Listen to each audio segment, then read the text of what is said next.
Welcome! In front of me I have Xiaomi Smart Band 7 Pro and I'm gonna show you how to unpair this smart band from the iPhone. First we need to open the Mi Fitness application on the iPhone that is paired with our smart band. So let's open it. In the application you should see the health page. Now tap on the device icon. And here you should see the device page for your Xiaomi Smart Band 7 Pro.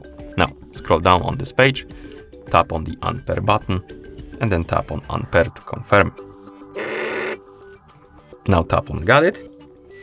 The device should disappear from the list of devices on the device page, and also the smart band should reset itself to the factory default settings.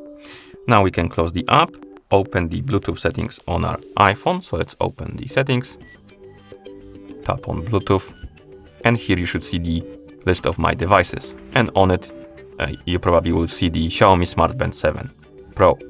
Tap on the info icon next to it, tap on forget this device, and tap on forget device to remove it.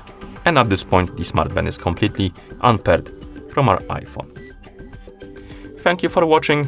If you found this video helpful, please consider subscribing to our channel and leaving a like on the video.